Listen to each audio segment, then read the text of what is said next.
ಸ್ನೇಹಿತರು ಎಲ್ರಿಗೂ ನಮಸ್ಕಾರ. ನೋಡಿ, ಎಜುಕೇಷನ್ ಡಿಪಾರ್ಟ್ಮೆಂಟಿಂದ ಈ ಕಾಮ್ಸ್ ಹಾಜರಾತಿಗೆ ಸಂಬಂಧಪಟ್ಟ ಹಾಗೆ ಒಂದು ಅಪ್ಡೇಟ್ ಇದು. ಅಂದರೆ ಕಾರಣ ಕೇಳುವ ನೋಟಿಸ್ ಅಂತ ಹೇಳಿ ಇದು. ಸೊ ನಿಮಗೆಲ್ಲ ಗೊತ್ತಿದೆ ಈಗ ಕಾರಣ ಕೇಳುವ ನೋಟಿಸನ್ನು ಯಾಕೆ ಬಿಡುಗಡೆ ಮಾಡ್ತಾರೆ ಅಂತ. ಸೊ ಇದು ಬಂದ್ಬಿಟ್ಟು ಅಪಾರ ಆಯುಕ್ತರ ಕಾರ್ಯಾಲಯ, ಶಾಲಾ ಶಿಕ್ಷಣ ಇಲಾಖೆ, ಧಾರವಾಡ ಭಾಗದಿಂದ ಬಂದಿರುವಂಥದ್ದು. ಮುಂದಿನ ದಿನಗಳಲ್ಲಿ ಮೇ ಬಿ ಎಲ್ಲ ಜಿಲ್ಲೆಗಳಿಂದಲೂ ಈ ರೀತಿಯಾದಂಥ ಒಂದು ಕಾರಣ ಕೇಳ್ತಕ್ಕಂಥ ನೋಟಿಸ್ ಬರ್ಬೋದು. ಯಾಕೆ ಬಿಟ್ಟಿದ್ದಾರೆ ಈ ಮೂಮೆಂಟಲ್ಲಿ? That is Karnataka advance attendance management system. ಅದರ ಮುಖಾಂತರವಾಗಿ ಸೊ ಯಾರೆಲ್ಲ ತಮ್ಮ ಹಾಜರಾತಿಯನ್ನು ಹಾಕಬೇಕು, ನಿಮಗೆ ಬ್ರೀಫಾಗಿ ಹೇಳ್ಬಿಡ್ತೀನಿ ಯಾರೆಲ್ಲ ಇದಕ್ಕೆ ಅಪ್ಲಿಕೇಬಲ್ ಆಗ್ತಾರೆ ಅಂತ ಅಂದ್ಬಿಟ್ಟು. ನೋಡಿ, ಇಲ್ಲಿ ಶಾಲಾ ಶಿಕ್ಷಣ ಇಲಾಖೆಯ ಎಲ್ಲ ಕಾಯಂ ಶಿಕ್ಷಕರು, ಮುಖ್ಯ ಶಿಕ್ಷಕರು ಹಾಗೂ ತತ್ಸಮಾನ ವೃಂದದ ಅಧಿಕಾರಿಗಳು ಮತ್ತು ಎಲ್ಲ ಕಚೇರಿಗಳಲ್ಲಿರ್ತಕ್ಕಂಥ ಕಾಯಂ ಬೋಧಕೇತರ ಸಿಬ್ಬಂದಿಗಳ ಅಥವಾ ಅಧಿಕಾರಿಗಳ ಹಾಜರಿಯನ್ನು ಗುರುತು ಮಾಡಲಿಕ್ಕೆ, ಮೇಲ್ವಿಚಾರಣೆ ಮಾಡಲಿಕ್ಕೆ Karnataka advance attendance management system ಕರ್ತವ್ಯ KAAMS ಕಾಮ್ಸ್ ಮೊಬೈಲ್ ಅಪ್ಲಿಕೇಶನ್ ಬಳಸ್ತಕ್ಕಂಥ ಬಗ್ಗೆ ಅಂತ ಹೇಳಿದರೆ, ಇವರು ಇಷ್ಟು ಜನ ಅಪ್ಲಿಕೇಶನ್ ಬಳಸಿ ತಮ್ಮ ಹಾಜರಾತಿಯನ್ನು ಸಕಾಲಕ್ಕೆ ಹಾಕಬೇಕು ಅಂತ. ಚೆಕ್ ಇನ್ ಆ್ಯಂಡ್ ಚೆಕ್ಔಟ್ ಅದ್ರ ಬಗ್ಗೆ ನಿಮಗೆಲ್ಲ ಈಗಾಗಲೇ ಮಾಹಿತಿ ಇದೆ. ಸೊ ಇಲ್ಲಿ ಏನು ಸಮಸ್ಯೆಗಳಾಗ್ತಾಯಿದೆ ಅಂತ ಅಂದ್ಬಿಟ್ಟು, ಅಂದರೆ ಈ ಅಪ್ಲಿಕೇಶನಿಂದ ತಲೆದೋರ್ತಕ್ಕಂಥ ಸಮಸ್ಯೆಗಳ ಬಗ್ಗೆ ಯಾರೂ ಗಮನ ಹರಿಸ್ತಾ ಇಲ್ಲ. ದಟ್ ಈಸ್ ವೆರಿ ಇಂಪಾರ್ಟೆಂಟ್ ಇಲ್ಲಿ. ಸೊ ಯಾವಾಗ, ಹೇಗೆ, ಎಲ್ಲಿ ಏನಾಗ್ತಾಯಿದೆ, ಅದಕ್ಕೆ ಸೊಲ್ಯೂಷನ್ಸ್ ಏನು, ಅದ್ರ ಬಗ್ಗೆ ಮೊದಲು ಕನ್ಸರ್ನ್ ಮಾಡಿ ಅದಕ್ಕೆ ಏನಾದರೂ ಬಗೆಹರಿಸ್ತಕ್ಕಂಥ ಪ್ರಯತ್ನಗಳಾಗಬೇಕು. ಅದನ್ನು ಬಿಟ್ಬಿಟ್ಟು ಈಗ ಯಾರೇ ಆಗಲಿ ಪಾಪ ಬೇಕು ಅಂತ ಅಂದ್ಬಿಟ್ಟು ಯಾರೂ ಕೂಡ ಈ ಕಾಮ್ಸ್ ಮುಖಾಂತರವಾಗಿ ಹಾಜರಾತಿ ಹಾಕೋದನ್ನು ಡಿಲೇ ಮಾಡೋದಾಗಲಿ ಅಥವಾ ಮತ್ತೊಂದು ಮಾಡೋದಾಗಲಿ ಮಾಡೋದಿಲ್ಲ. ಸೊ ಇಲಾಖೆಗೇನೋ ಅದು ಫೇಸ್ ಕರೆಕ್ಟಾಗಿ ಆಗ್ತಾ ಇದೆಯೋ ಅಥವಾ ಲೊಕೇಶನ್ ಇಶ್ಯೂ ಆಗ್ತಾ ಇದೆಯೋ ಇಲ್ವೋ ಅಥವಾ ಇನ್ನೇನು ಬೇರೆ ಸಮಸ್ಯೆ ಆಗ್ತಾ ಇದೆಯೋ ಈ ಆ್ಯಪ್ಸ್ ಮುಖಾಂತರವಾಗಿ, ಯಾಕೆಂದರೆ ಜಿಯೋ ಫೆನ್ಸಿಂಗಲ್ಲಿ ವರ್ಕ್ ಮಾಡ್ತಾ ಇರುತ್ತೆ. ಈ ಆ್ಯಪ್ಸಿಂದ ಏನೇ ಸಮಸ್ಯೆ ಆದರೂ ಯಾರಿಗೂ ಗಮನಕ್ಕೆ ಬರ್ತಿಲ್ಲ. ಅವ್ರಿಗೇನು ಚೆಕ್-ಇನ್ ಕರೆಕ್ಟಾಗಿ ಆಗ್ತಾ ಇದೆಯಾ, ಚೆಕ್ಔಟ್ ಕರೆಕ್ಟಾಗಿ ಆಗ್ತಾ ಇದೆಯಾ, ಕಾಮ್ಸ್ ಮುಖಾಂತರ ಎಲ್ಲ ಹಾಜರಾತಿ ಸರಿಯಾಗಿ ಸಕಾಲಕ್ಕೆ ಎಲ್ಲವೂ ಆಗ್ತಾ ಇದೆಯಾ, ಇದನ್ನಷ್ಟೇ ಫೋಕಸ್ ಮಾಡ್ತಾರೆ. ಇಲಾಖೆಗೆ ಇದು ಮಾತ್ರ ಬೇಕು. ಬಟ್ ಇದರಿಂದ ಆಗ್ತಾ ಇರತಕ್ಕಂಥ ಸಮಸ್ಯೆಗಳ ಬಗ್ಗೆ ಯಾರೂ ಅದನ್ನು ತಲೆ ಹಾಕಿ ಬಗೆಹರಿಸ್ತಕ್ಕಂಥ ಪ್ರಯತ್ನಗಳಂತೂ ಮಾಡಿಲ್ಲ. ಇದು ದುರಂತ ಇದು. ಯಾಕೆಂದರೆ ಈಗಾಗಲೇ ಎಜುಕೇಷನ್ ಡಿಪಾರ್ಟ್ಮೆಂಟ್ ಅಂದರೆ ಅದು ಅಂದರೆ ಒಂದು ಕೆಲಸಗಳ ಆಗರ. ಅದು ಏನು ಮಾಡಬೇಕು ಅದನ್ನು ಮಾಡಲಿಕ್ಕಾಗ್ದೇ ಏನು ಮಾಡಬಾರ್ದು ಅದನ್ನೇ ಮಾಡ್ತಾರೆ. ಅದಕ್ಕೆ ಶಿಕ್ಷಣದ ಗುಣಮಟ್ಟ ಅಂತಕ್ಕಂಥದ್ದು ಯಾಕೆ ಸ್ಕೂಲ್ಸಲ್ಲಿ ಕಡಿಮೆ ಆಗ್ತಿದೆ ಅನ್ನಲಿಕ್ಕೆ ಈ ಎಲ್ಲ ರೀಸನ್ಸಿಂದ. ಯಾಕೆಂದರೆ ಕೇವಲ ಒಂದೇ ಒಂದು ರೀಸನ್ಸನ್ನು ಇಟ್ಕೊಂಡು ಕೋಟ್ ಮಾಡಿ ಮಾತಾಡಲಿಕ್ಕಾಗಲ್ಲ ಈ ಕ್ವಾಲಿಟಿ ಎಜುಕೇಷನ್ಗೆ ಸಂಬಂಧಪಟ್ಟ ಹಾಗೆ. ನೋಡಿ, ಕಾರಣಕ್ಕೆ ಈ ನೋಟಿಸ್ ಏನಕ್ಕೆ ಕಳಿಸಿದ್ದಾರೆ, ಇಲ್ಲಿ ಇದೊಂದು ಡೇಟಾವನ್ನು ಅಲ್ಲಿ ಅಪ್ಲೋಡ್ ಮಾಡಿದ್ದಾರೆ ಒಂದು ಅನೆಕ್ಸರ್ ಕಾಪಿಯಲ್ಲಿ.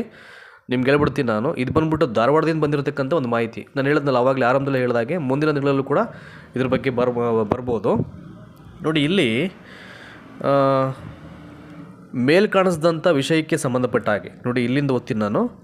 ಉಲ್ಲೇಖ 1ರ ಸರ್ಕಾರದ ಆದೇಶದ ಅನ್ವಯ ಶಾಲಾ ಶಿಕ್ಷಣ ಇಲಾಖೆ ಎಲ್ಲ ಕಾಯಂ ಶಿಕ್ಷಕರು, ಮುಖ್ಯ ಶಿಕ್ಷಕರು ಹಾಗೂ ತತ್ಸಮಾನ ವೃಂದದ ಅಧಿಕಾರಿಗಳು ಮತ್ತು ಎಲ್ಲ ಕಚೇರಿಗಳಲ್ಲಿರ್ತಕ್ಕಂಥ ಕಾಯಂ ಬೋಧಕೇತರ ಸಿಬ್ಬಂದಿಗಳ ಅಧಿಕಾರಿಗಳ ಹಾಜರಿಯನ್ನು ಗುರುತು ಮಾಡಲಿಕ್ಕೆ, ಮೇಲ್ವಿಚಾರಣೆ ಮಾಡಲಿಕ್ಕೆ Karnataka advance attendance management system ಕರ್ತವ್ಯ ಕಾಮ್ಸ್ ಮೊಬೈಲ್ ಅಪ್ಲಿಕೇಶನ್ ಬಳಸುವ ಬಗ್ಗೆ ತಕ್ಷಣದಿಂದ ಜಾರಿಗೆ ಅದನ್ನು ಗೊಳಿಸಲಿಕ್ಕೆ ಅನುಮತಿ ನೀಡಿ ಆದೇಶವನ್ನು ಮಾಡಲಾಗಿರುತ್ತೆ. ಇದೆಲ್ಲ ನಿಮಗೆ ಗೊತ್ತಿದೆ. ಈಗ ಅದಕ್ಕೆ ಸಂಬಂಧಪಟ್ಟ ತರಬೇತಿಯನ್ನು ಕೂಡ ಎಲ್ಲ ನೌಕರಿಗೆ ಕೊಟ್ಟಾಗಿದೆ. ಈಗೇನು ಸಮಸ್ಯೆ ಆಗ್ತಾ ಇದೆ, ಯಾಕೆ ನೋಟಿಸ್ ಕಳಿಸಿದ್ದಾರೆ ಈಗ ನೋಡೋಣ ಒಂದು ಕಡೆಯಿಂದ ಅದನ್ನು. ಉಲ್ಲೇಖ 2ರ ಅನ್ವಯ ಶಾಲಾ ಶಿಕ್ಷಣ ಇಲಾಖೆಯ ಸರ್ಕಾರಿ ಪ್ರಾಥಮಿಕ ಪ್ರೌಢಶಾಲೆಗಳ ಕಾಯಂ ಶಿಕ್ಷಕರು, ತತ್ಸಮಾನ ವೃಂದದ ಸಿಬ್ಬಂದಿ, ಮುಖ್ಯ ಶಿಕ್ಷಕರು, ಎಲ್ಲ ಕಚೇರಿಯಲ್ಲಿರ್ತಕ್ಕಂಥ ಕಾಯಂ ಬೋಧಕೇತರ ಸಿಬ್ಬಂದಿ ಅಧಿಕಾರಿಗಳ ಹಾಜರಿಯನ್ನು ತಮ್ಮ ಕರ್ತವ್ಯದ ಸ್ಥಳದಲ್ಲಿ, ತರಬೇತಿ ಕೇಂದ್ರದಲ್ಲಿ ಮತ್ತು ಮೌಲ್ಯಮಾಪನ ಕೇಂದ್ರಗಳಲ್ಲಿ ಕಡ್ಡಾಯವಾಗಿ ಪ್ರತಿದಿನ 2 ಬಾರಿ, ನೋಡಿ ಬ್ರ್ಯಾಕೆಟಲ್ಲಿ ಮೆನ್ಷನ್ ಮಾಡಿದ್ದಾರೆ, in time and out time 2 ಬಾರಿ ಚೆಕ್ ಇನ್ ಆ್ಯಂಡ್ ಚೆಕ್ಔಟ್ ಅಂತ ನೀವು ಏನು ಹೇಳ್ತೀರೋ ಅದು ಹಾಜರಾತಿಯನ್ನು ಕಡ್ಡಾಯವಾಗಿ ಕರ್ತವ್ಯ ಮೊಬೈಲ್ ಅಪ್ಲಿಕೇಶನ್ ಮೂಲಕವಾಗಿ ಹಾಜರಾತಿ ದಾಖಲು ಮಾಡಲಿಕ್ಕೆ ಎಲ್ಲ ಶಿಕ್ಷಕ ಸಿಬ್ಬಂದಿಗಳು ನೋಂದಣಿ ಮಾಡಿ ಹಾಜರಾತಿಯನ್ನು ದಾಖಲಿಸುವುದನ್ನು ಉಪನಿರ್ದೇಶಕರು, ಅಡ್ಮಿನಿಸ್ಟ್ರೇಷನ್ ಸಂಬಂಧಪಟ್ಟವರು ಅವರು ಖಚಿತಪಡಿಸಿಕೊಳ್ಳಲಿಕ್ಕೆ ಈಗ ಡೈರೆಕ್ಷನ್ಸ್ ಪಾಸ್ ಮಾಡಿದ್ರೆ, ಅಂದರೆ ನಿರ್ದೇಶನವನ್ನು ಕೊಟ್ಟಿರುವಂಥದ್ದು.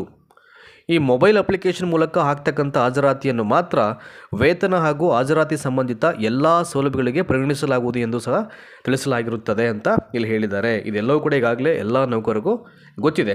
ಯಾರೆಲ್ಲ ಕಾಮ್ಸ್ ಮುಖಾಂತರವಾಗಿ ಹಾಜರಾತಿಯನ್ನು ಆಗ್ತಾಯಿದ್ರು ಅವ್ರಿಗೆಲ್ಲ ಸಂಪೂರ್ಣವಾದ ಮಾಹಿತಿ ಇದೆ.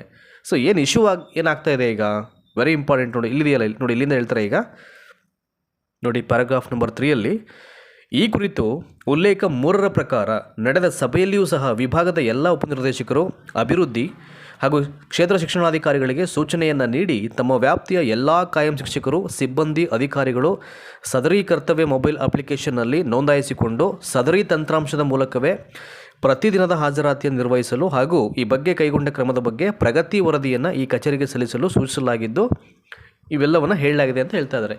ಸೊ ಅಪ್ಲಿಕೇಶನಿಂದ ಒಂದೆರಡು ಪ್ರಾಬ್ಲಮ್ ಆಗ್ತಿಲ್ಲ ಈಗ. ಒಂದು ಲೊಕೇಶನ್ ಇಶ್ಯೂ ಸಮಸ್ಯೆ, ಇನ್ನೊಂದು ಪ್ರಾಪರಾಗಿ ವರ್ಕ್ ಮಾಡದೇ ಇರೋದು, ಇನ್ನೊಂದು check in and check out issue ಆಗ್ತಿರೋದು. ಸೊ ಮ್ಯಾನ್ಯುವಲ್ ರಿಕ್ವೆಸ್ಟ್ ಸಮಸ್ಯೆ ಆಗ್ತಿರುವಂಥದ್ದು ಇವೆಲ್ಲವೂ ಕೂಡ ಸಾಕಷ್ಟು ಆಗ್ತಾಯಿದೆ ಈಗ, ಆಯಿತಾ. ನೆಕ್ಸ್ಟು ರಾಜ್ಯ ಸರ್ಕಾರದ ಡಿಜಿಟಲ್ ಆಡಳಿತ, ಪಾರದರ್ಶಕತೆ ಮತ್ತು ಆಡಳಿತಾತ್ಮಕ ದಕ್ಷತೆಯ ಉದ್ದೇಶಗಳಿಗೆ ಅನುಗುಣವಾಗಿ ಕರ್ತವ್ಯ ಮೊಬೈಲ್ ಅಪ್ಲಿಕೇಶನನ್ನು ಶಾಲಾ ಶಿಕ್ಷಣ ಇಲಾಖೆ ಕಾಯಂ ಶಿಕ್ಷಕರ ಹಾಜರಾತಿಯನ್ನು ಗುರುತಿಸಲು ಮತ್ತು ಮೇಲ್ವಿಚಾರಣೆ ಮಾಡಲು ಕರ್ತವ್ಯ ಮೊಬೈಲ್ ಆ್ಯಪ್ ಮೂಲಕ ಹಾಜರಾತಿ ಪ್ರಕ್ರಿಯೆಯನ್ನು ಅನುಷ್ಠಾನಗೊಳಿಸುವುದು ಆಡಳಿತಾತ್ಮಕವಾಗಿ ಮತ್ತು ಸಾರ್ವಜನಿಕ ಹಿತಾಸಕ್ತಿಯಿಂದ ಅತ್ಯಗತ್ಯವಾಗಿರುತ್ತದೆ. ಬಟ್ ಇನ್ನೇನೆಲ್ಲ ಮಾಡ್ತಾರೆ ಎಲ್ಲವನ್ನ ವೆಲ್ಕಮ್ ಮಾಡ್ಬೋದು. ಬಟ್ ಪ್ರಾಬ್ಲಮ್ ಏನು, ಯಥೇಚ್ಛವಾಗಿ ಶಿಕ್ಷಕರ ಮೇಲೆ ಹೊರೆ ಆಗ್ತಾ ಇದೆ. ಅದನ್ನು ಮೊದಲು ಸರ್ಕಾರಗಳು ಗಮನಿಸಬೇಕು, ಕನ್ಸರ್ನ್ ಡಿಪಾರ್ಟ್ಮೆಂಟ್ ಅಬ್ಸರ್ವ್ ಮಾಡಬೇಕು. ಈಗಾಗಲೇ ಸಾಕಷ್ಟು ಕೆಲಸಗಳು ಅವ್ರಿಗೆ ಹೊರೆ ಆಗ್ತಾ ಇದೆ, ಮಾನಸಿಕವಾಗಿ ಹಿಂಸೆ ಆಗ್ತಾ ಇದೆ, ಅವರ ಹೆಲ್ತು ಹಾಳಾಗ್ತಾ ಇದೆ, ಆಯಿತಾ. ಹಾಗಾಗಿ ಇಲಾಖೆಗೆ ಇದು ಯಾವುದೂ ಮುಖ್ಯ ಆಗಲ್ಲ. ಅವರೇನು ಮಾಡಿಬಿಟ್ಟು ಆದೇಶವನ್ನು ಪಾಸ್ ಮಾಡ್ತಾರೆ ಅದನ್ನು ಕಂಪ್ಲೀಟಾಗಿ ಫಾಲೋ ಅಪ್ ಮಾಡಬೇಕು. ಏನಾದರೂ ಮಾಡಲಿಲ್ಲ ಅಂದರೆ ಶಿಸ್ತು ಕ್ರಮ ತಗೋತೀವಿ ಅಂದ್ಬಿಟ್ಟು ಅಫಿಷಿಯಲ್ ನೋಟಿಫಿಕೇಷನಲ್ಲಿ ಮೆನ್ಷನ್ ಮಾಡಿಬಿಡ್ಬೋದು. ಅಂದರೆ ಸಮಸ್ಯೆಯನ್ನು ಮೊದಲು ಪರಿಗಣಿಸ್ಕೊಂಡು ಕನ್ಸಿಡರ್ ಮಾಡಿ ಅದಕ್ಕೇನು ಸೊಲ್ಯೂಷನ್ ಕೊಡಬೇಕು ಅದನ್ನು ಮಾಡಬೇಕು. ಅದನ್ನು ಮಾಡದೆ ಸುಮ್ಮನೆ ಇನ್ನೇನೋ ಮಾಡಿಬಿಡ್ತೀವಿ ಅಂತಂದರೆ ಅದು ಕಷ್ಟ ಆಗುತ್ತೆ, ಆಯಿತಾ. ಹಾಗಾಗಿ ನೋಡಿ, ಇಲ್ಲಿ ಒಂದು ಟೇಬಲ್ ಇದೆ, ಇಲ್ಲಿ ನಾನು ಹೇಳ್ಬಿಡ್ತೀನಿ ಇಲ್ಲಿ ಏನೆಲ್ಲ ಆಗ್ತಾಯಿದೆ ಅಂತಂದ್ಬಿಟ್ಟು. ಇವೆಲ್ಲ ಡೈಲಿ ಅಪ್ಡೇಟ್ಸು, ಯಾರೆಲ್ಲ ಎಷ್ಟು ಪ್ರಮಾಣದಲ್ಲಿ ಹಾಜರಾತಿಯನ್ನು ಆಗ್ತಾ ಇದ್ದಾರೆ, ನೋಂದಣಿ ಮಾಡ್ಕೊಂಡಿರ್ತಕ್ಕಂಥವ್ರು ಎಷ್ಟು, ಇನ್ನೂ ಕೂಡ ಸ್ಟಿಲ್ ಇವತ್ತಿಗೂ ನೋಂದಣಿ ಆಗದೇ ಇರತಕ್ಕಂಥವ್ರು ಎಷ್ಟು ಅಂತ ನೀಟಾಗಿ ಡೇಟಾ ವೈಸ್ ಕೊಟ್ಟಿದ್ದರಲ್ಲಿ. ಆದರೆ ದಿನಾಂಕ 1/6/2020 ಇದ್ದಂತೆ ಈ ವಿಭಾಗದ ಎಲ್ಲ ಜಿಲ್ಲೆಗಳಲ್ಲಿನ ಕಾಯಂ ಶಿಕ್ಷಕರು, ಸಿಬ್ಬಂದಿ, ಅಧಿಕಾರಿಗಳು ಸದರಿ ಕರ್ತವ್ಯ ಮೊಬೈಲ್ ಅಪ್ಲಿಕೇಶನ್ನಲ್ಲಿ ನೋಂದಾಯಿಸಿಕೊಂಡ ಬಗ್ಗೆ ಪರಿಶೀಲಿಸಲಾಗಿ ಜಿಲ್ಲಾವಾರು ಈ ಕೆಳಕಂಡಂತೆ ನೋಂದಣಿ ಮಾಡಿಕೊಳ್ಳಲು ಹಾಗೂ ಹಾಜರಾತಿ ಹಾಕಲು ಬಾಕಿ ಇರುವುದು ಕಂಡುಬರುತ್ತದೆ. ಇದು ಧಾರವಾಡ ಭಾಗದಲ್ಲಿ ಬಂದಿರತಕ್ಕಂಥ ಅಪ್ಡೇಟ್ ಇದು. ಸೊ ಮೇ ಬಿ ಇದು ಬೇರೆ ಬೇರೆ ಜಿಲ್ಲೆಗಳಲ್ಲೂ ಕೂಡ ಏನಾದರೂ ಸಮಸ್ಯೆ ಆಗಿರ್ಬೋದು ಅಂತ ಅನಿಸುತ್ತೆ. ತುಂಬ ಜನ ಬೇರೆ ಬೇರೆ ಭಾಗದಿಂದಲೂ ಕೂಡ ನಾನು ಕಮೆಂಟ್ಸಲ್ಲಿ ನೋಡ್ತೀನಲ್ಲ, ಸಾಕಷ್ಟು ಸಮಸ್ಯೆಯನ್ನು ಅವ್ರು ಕಮೆಂಟ್ಸಲ್ಲಿ ಹೇಳ್ತಾ ಇದ್ದಾರೆ. ಹಾಗಾಗಿ ಅಂದರೆ ಮೇಯ್ನ್ ಏನಪ್ಪ ಅಂತಂದರೆ ಈ ಲೊಕೇಶನ್ ಇದೆಯಲ್ಲ 100 ಮೀಟ್ರ್ 200 ಮೀಟ್ರ್ ಅಂತ ಅಂದ್ಬಿಟ್ಟು, ಈವನ್ 100 ಮೀಟ್ರ್ 200 ಮೀಟ್ರ್ ಒಳಗೆ ಇದ್ರೂ ಕೂಡ ಟೆಕ್ನಿಕಲ್ ಆಗಿ ಇಶ್ಯೂ ಆಗ್ತಾ ಇದೆ, ಸರಿಯಾದ ರೀತಿ ತಗೊಳ್ತಾ ಇಲ್ಲ ಅಂತಕ್ಕಂಥ ರೀತಿಯಲ್ಲಿ ಕಮೆಂಟ್ಸ್ ಮಾಡ್ತಾ ಇದ್ದಾರೆ. ನೋಡಿ ಇಲ್ಲಿದೆಯಲ್ಲ, ನೋಡಿ ಇಲ್ಲಿ ಜಿಲ್ಲೆ, ಒಟ್ಟು ನೌಕರರ ಸಂಖ್ಯೆ, ನೋಂದಣಿ ಮಾಡಿಕೊಂಡ ನೌಕರರ ಸಂಖ್ಯೆ, ಅಂದರೆ ಕಾಮ್ಸಲ್ಲಿ ರಿಜಿಸ್ಟರ್ ಆಗಿರ್ತಕ್ಕಂಥ ನೌಕರರ ಸಂಖ್ಯೆ ಅಂತ, ಅದರಲ್ಲಿ ಹಾಜರಾತಿ ಆಗ್ತವರ ಸಂಖ್ಯೆ, ಇನ್ನೊಂದು ನೋಂದಣಿ ಮಾಡ್ಕೊಳ್ಳದೇ ಇರತಕ್ಕಂಥ ನೌಕರರ ಸಂಖ್ಯೆ, ಇನ್ನೊಂದು ಪ್ರತಿಶತ 100%ಗೆ ಎಷ್ಟು ಹೋಗಿದೆ ಅಂತ, ಇನ್ನು ಹಾಜರಾತಿ ಪ್ರತಿಶತ 100%ಗೆ ಎಷ್ಟು ಹಾಕಿದ್ದಾರೆ ಅಂತ ಅಂದ್ಬಿಟ್ಟು. ನೋಡಿ ಈಗ ಫಾರ್ ಎಕ್ಸಾಂಪಲ್ ಫಸ್ಟ್ ಡಿಸ್ಟಿಕ್ ಬಂದು ಬಾಗಲಕೋಟೆ. ಎಲ್ಲ ಜಿಲ್ಲೆಗಳ ಬಗ್ಗೆ ಹೇಳಲಿಕ್ಕೆ ಹೋಗಲ್ಲ, ಇದನ್ನು ಓದ್ಕೊಳ್ಳಿ. ನಾನು ಈಗಾಗಲೇ ವಾಟ್ಸಪ್ ಮತ್ತು ಟೆಲಿಗ್ರಾಮ್ಗೆ ನಾನು ಶೇರ್ ಮಾಡಿದ್ದೀನಿ, ನೀವಲ್ಲಿ ನೋಡ್ಬೋದು ಈ ಒಂದು ಕಾಪಿಯನ್ನು. ನೋಡಿ ಫಾರ್ ಎಕ್ಸಾಂಪಲ್ ಈಗ ಬಾಗಲಕೋಟೆ ಜಿಲ್ಲೆಯಲ್ಲಿ ಅಲ್ಲಿರ್ತಕ್ಕಂಥ ಒಟ್ಟು ನೌಕರರು ಸುಮಾರು 7380 ಜನ. ಈಗ ಈ ಕಾಮ್ಸಲ್ಲಿ ರಿಜಿಸ್ಟ್ರೇಷನ್ ಆಗಿರೋರು 6976, ಅದರಲ್ಲಿ ಹಾಜರಾತಿ ಹಾಕಿರೋರು 5427, ಇನ್ನು ನೋಂದಣಿಯನ್ನು ಮಾಡ್ಕೊಳ್ಳದಿರತಕ್ಕಂಥವ್ರು 404 ಜನ. ಹಾಗಾಗಿ ಹಾಜರಾತಿ ಹೋಗಿರೋದು ಎಷ್ಟು 100%ಗೆ 94.53. ಸೊ ಇನ್ನು ಹಾಜರಿ ಪ್ರತಿಶತ 77.80 ಅಂತ ಹೇಳಿದ್ದಾರೆ, ಅಂದರೆ ಕಡಿಮೆ ಆಗ್ತಾಯಿದೆ ಅಂತ ಅಂದ್ಬಿಟ್ಟು. ಅದೇ ಥರ ಬೆಳಗಾವಿ, ಧಾರವಾಡ, ಗದಗ, ಹಾವೇರಿ, ಉತ್ತರ ಕನ್ನಡ, ಶಿರಸಿ, ವಿಜಯಪುರ, ಹೀಗೆ ಸಾಕಷ್ಟು ಜಿಲ್ಲೆಗಳಲ್ಲಿ ಏನಾಗ್ತಾ ಇದೆ ಈಗ ಅಂದರೆ ಈ ಹಾಜರಾತಿಯ ಪ್ರಮಾಣವನ್ನು ಕಡಿಮೆ ಆಗ್ತಾಯಿದೆ ಅಂತ. ಅಂದರೆ ಇನ್ನೂ ಕೂಡ ರಿಜಿಸ್ಟ್ರೇಷನ್ ಮಾಡ್ಕೊಳ್ಳದಿರತಕ್ಕಂಥ ನೌಕರರ ಸಂಖ್ಯೆ ಜಾಸ್ತಿ ಇದೆ ಅಂತ ಹೇಳಿದ್ದಾರೆ. ನೋಡಿ ಇಷ್ಟೆಲ್ಲ ಆದಮೇಲೆ ಕೊನೆಯಲ್ಲಿ ಕೋಟ್ ಮಾಡ್ತಾರೆ ಇಲ್ಲಿ, ನೋಡಿ ಏನಂತ ಇಲ್ಲಿ ನೋಡಿ, ಅದನ್ನು ನಿಮಗೆ ಓದಿ ಹೇಳ್ಬಿಡ್ತೀನಿ ಈಗ. So here we go. ಈ ಮೇಲಿನ ವಿವರಗಳನ್ನು ಪರಿಶೀಲಿಸಲಾಗಿ ನೀವು ಸರ್ಕಾರ ಇಲಾಖೆಯ ಆದೇಶಗಳನ್ನು ಸಮರ್ಪಕವಾಗಿ ಹಾಗೂ ಪೂರ್ಣ ಪ್ರಮಾಣದಲ್ಲಿ ಅನುಷ್ಠಾನಗೊಳಿಸುವಲ್ಲಿ ಉದಾಸೀನತೆ ತೋರುತ್ತಿರುವುದು ಕಂಡುಬರುತ್ತದೆ. ನಾವೇನು ಹೇಳ್ತೀವಿ ಅದನ್ನು ಸರಿಯಾದ ರೀತಿ ನೀವು ಪಾಲನೆ ಮಾಡ್ತಿಲ್ಲ, ಇದು ಕರ್ತವ್ಯ ಲೋಪವನ್ನು ಎತ್ತಿ ತೋರಿಸ್ತಾ ಇದೆ. ಇದೆಲ್ಲ ಹೇಳಿಕ್ಕಿಂತ ಮುಂಚೆ ಅಪ್ಲಿಕೇಶನಲ್ಲಿ ಆಗ್ತಕ್ಕಂಥ ಇಶ್ಯೂಸನ್ನು ಯಾಕೆ ಸಾಲ್ವ್ ಮಾಡ್ತಿಲ್ಲ? ಈಗ ಅಪ್ಲಿಕೇಶನ್ ಅಂತ ಏನು ಡೆವಲಪ್ ಮಾಡಿದರೆ, ಆರ್ಗನೈಸ್ ಮಾಡಿದರೆ, ಅದ್ರ ಮುಖಾಂತರವಾಗಿ ಏನೇ ಸಮಸ್ಯೆ ಇಲ್ಲದೆ ಏನಾದರೂ ಡಿಲೇ ಮಾಡಿದ್ರೆ ಹಾಜರಾತಿಯನ್ನು ಸರಿಯಾಗಿ ಆಗ್ತಿದ್ದ ಪಕ್ಷದಲ್ಲಿ ಅವಾಗ ಬೇಕಾದರೆ ಶಿಸ್ತು ಕ್ರಮ ಜರುಗಿಸಲಿ. ಈಗ ಅಪ್ಲಿಕೇಶನ್ಲೇ ಸಾಕಷ್ಟು ಪ್ರಾಬ್ಲಮ್ಸ್ ಅರೈಸ್ ಆಗ್ತಿದ್ದಿಲ್ಲ ಡೇ ಬೈ ಡೇ. ಸೊ ಇದಕ್ಕೆಲ್ಲ ಯಾರು ಸೊಲ್ಯೂಷನ್ ಕೊಡ್ತಾರೆ ಅಲ್ವಾ?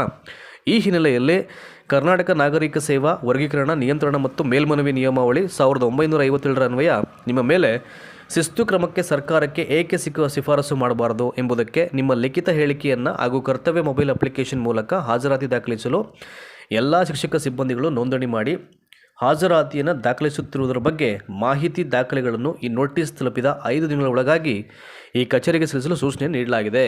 ಏನು ಇದು ನೋಟಿಸ್ ಕಳಿಸ್ಬಿಟ್ರೆ ಏನು ಭಯ ಪಡ್ತಕ್ಕಂಥ ಅವಶ್ಯಕತೆ ಇಲ್ಲ. ಒಂದು ಕೆಲಸ ಮಾಡಿ, ನೀವು ಹಾಜರಾತಿಯನ್ನು ಕಾಮ್ಸ್ ಮುಖಾಂತರವಾಗಿ ಹಾಕಬೇಕಾದ್ರೆ ಏನೆಲ್ಲ ಇಶ್ಯೂಸ್ ಸ್ಟಾರ್ಟ್ ಆಗುತ್ತೆ ಅಪ್ಲಿಕೇಶನ್ ಮುಖಾಂತರವಾಗಿ, ಅವೆಲ್ಲವನ್ನು ಸ್ಕ್ರೀನ್ಶಾಟ್ ಮಾಡ್ಕೊಳ್ಳಿ ಫಸ್ಟು. ಸ್ಕ್ರೀನ್ಶಾಟ್ ಮಾಡಿಕೊಂಡು ಇದೇನು ನೋಟಿಸ್ ಕಳಿಸಿದಾರೆ ಈಗ ಕಾರಣಕ್ಕೆ ನೋಟಿಸ್ ಅಂತ ಅಂದ್ಬಿಟ್ಟು ಇವೆಲ್ಲವನ್ನು ಲಗತ್ತಿಸ್ಬೇಕು ನೀವು. ನಿಮ್ಮೆಲ್ಲ ಸ್ಕ್ರೀನ್ಶಾಟನ್ನು ಲಗತ್ತಿಸಿ ಅಂದರೆ ಎನ್ಕ್ಲೋಸ್ ಮಾಡಿ.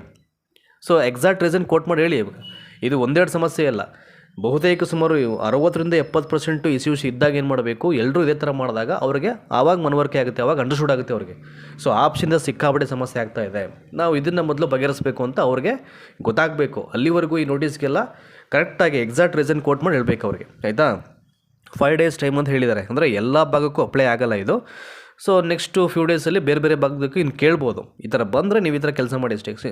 ಎಲ್ಲ ಇಶ್ಯೂಸನ್ನು ಸ್ಕ್ರೀನ್ಶಾಟ್ ಮಾಡಿ ಇಟ್ಕೊಂಡು ನೀವು ಎನ್ಕ್ಲೋಸ್ ಮಾಡಿ ಈ ನೋಟಿಸ್ ಜೊತೆಗೆ ಅಷ್ಟೇ. ಈಗ ತಪ್ಪಿದ್ದಲ್ಲಿ ನಿಮ್ಮ ಹೇಳಿಕೆ ಏನೂ ಇಲ್ಲವೆಂದು ಭಾವಿಸಿ ನಿಮ್ಮ ಮೇಲೆ ನಿಯಮಾನುಸಾರ ಶಿಸ್ತು ಕ್ರಮ ಜರುಗಿಸುವ ಕುರಿತು ಸರ್ಕಾರಕ್ಕೆ ಶಿಫಾರಸು ಮಾಡಲಾಗುವುದು ಅಂತ ಹೇಳಿದ್ದಾರೆ. ಯಾರು ಅವ್ರು ಹೇಳಿರೋದು?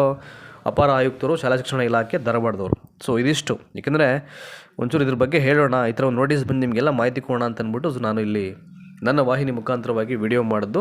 ಸೊ ಮ್ಯಾಕ್ಸಿಮಮ್ ಶೇರ್ ಮಾಡಿ ನೋಡೋಣ, ಇದು ಬೇರೆ ಭಾಗಕ್ಕೂ ಬಂದರೆ ಏನು ಸಮಸ್ಯೆ ಆಗ್ತಾಯಿದೆ ಕಾಮ್ಸ್ ಮುಖಾಂತರವಾಗಿ ಅದನ್ನು ಅಟ್ಯಾಚ್ ಮಾಡಿ ಎನ್ಕ್ಲೋಸ್ ಮಾಡಿ ವಿತ್ ಸ್ಕ್ರೀನ್ಶಾಟ್ ಎಲ್ಲವನ್ನು ಇಟ್ಕೊಂಡು ಆ ನೋಟಿಸ್ಗೆ ರೆಸ್ಪಾನ್ಸ್ ಮಾಡಿ ಅಷ್ಟೇ. ಸೊ ಮ್ಯಾಕ್ಸಿಮಮ್ ಈ ಆ್ಯಪ್ಸಿಂದ ಬರ್ತಕ್ಕಂಥ ಎಲ್ಲ ಸಮಸ್ಯೆಗಳು ಬಹುತೇಕ ಎಲ್ಲ ರೀಸನ್ಸನ್ನ ಒಳಗೊಂಡಿದ್ದರೆ ಈ ಸಮಸ್ಯೆಗೆ ಏನಾಗುತ್ತೆ, ಅವರೇ ಏನಾದರೂ ಸೊಲ್ಯೂಷನ್ ಮಾಡಬೇಕಾಗತ್ತೆ, ಆಯಿತಾ. ಹಾಗಾಗಿ ಸೊ ಆ ಒಂದು ಪ್ರಯತ್ನಕ್ಕೆ ನೀವು ಫಸ್ಟು ರಿಪ್ಲೈ ಮಾಡಲಿಕ್ಕೆ ಒಂದು ಪ್ರಯತ್ನ ಮಾಡಿ. So thank you so much.